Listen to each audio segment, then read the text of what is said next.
কালিয়াগঞ্জ বুনিয়াদপুর নতুন রেলপথ প্রকল্পে সুকান্ত মোড় রেলগেটে দ্বিতীয় লাইন পাতার নির্ধারিত জায়গা পর্যবেক্ষণ করল রেলের প্রতিনিধি দল। সোমবার দুপুরে রেলের নির্মাণ বিভাগের একটি দল সুকান্ত মোড় রেলগেট থেকে ধনকৈল বেলতলি রেলগেট পর্যন্ত নতুন রেল লাইনের প্রস্তাবিত জায়গা পর্যবেক্ষণ করেন। রাধিকাপুর রেল লাইনের দক্ষিণ প্রান্ত দিয়ে যাবে কালিয়াগঞ্জ বুনিয়াদপুর প্রস্তাবিত নতুন রেলপথ। কালিয়াগঞ্জ রেল স্টেশন থেকে বেলতলি রেলগেট পর্যন্ত রেলের নিজস্ব জমি আছে, তাই এই অংশে নতুন রেলপথ নির্মাণ করতে জমি অধিগ্রহণের প্রয়োজন নেই। কালিয়াগঞ্জের বেলতলি রেলগেট পেরিয়ে বুনিয়াদপুর অভিমুখে বাঁক নেবে প্রস্তাবিত নতুন রেলপথ। জমি অধিগ্রহণের কাহিনী সেখান থেকেই শুরু।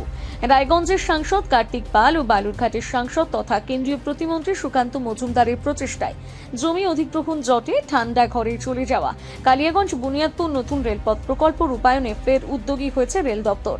রেলের আবেদনে রাজ্য সরকার সাড়া দিলে কালিয়াগঞ্জ বুনিয়াদপুর রেলপথ প্রকল্পে জমি অধিগ্রহণে সচেষ্ট হয়েছে জেলা প্রশাসন, তবে এখনো জমি অধিগ্রহণ শুরু হয়নি। এই বিষয়ে সার্ভে দলের প্রতিনিধি নিতাই ঘোরই জানান, সার্ভে করতে এসেছি এই রেল লাইনের কালিয়াগঞ্জ বুনিয়াদপুর যে লাইন হওয়ার কথা আছে, তো সেই লাইনের সার্ভের জন্য আমরা এসেছি। এটা চলছে, 2 বছর ধরে এই কাজ চলছে। তো এই লাইন আরও তাড়াতাড়ি হবে এবং ত্বরান্বিত হবে।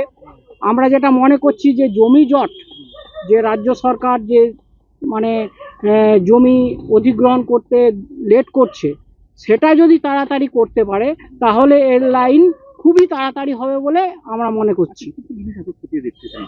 কি কি জিনিস খতিয়ে দেখছি সার্ভেতে যেটা প্রয়োজন, আমরা এই সেন্ট্রাল লাইন দেখছি কোথায় দিয়ে, আমরা তো সার্ভে করে ফেলেছি, সেই সেন্ট্রাল লাইনটা কোথায় দিয়ে হবে, কোন কোন জমির উপর দিয়ে যাবে, সেই জমি দাগ নাম্বার কত, সেই দাগ নাম্বারের মালিককে, সমস্ত কিছু খুঁটিয়ে নাটিয়ে সবকিছু দেখা হচ্ছে।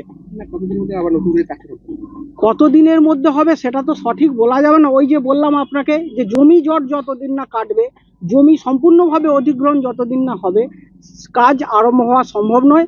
আর জমি যেখানে পরিষ্কারভাবে হয়ে যাবে, হয়তো অর্ধেক অর্ধেক করে হবে। জমি যেখানে হয়তো হয়ে গেল 10 কিলোমিটার ক্লিয়ারেন্স পাওয়া গেল, সেখানে মাটি পড়তে আরম্ভ হয়ে যাবে, এইটুকুনি সম্ভাবনা আছে।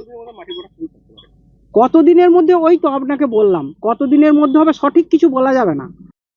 উত্তর দিনাজপুর থেকে অনুপ জয়সওয়ালের প্রতিবেদন, নিউজ টুডে।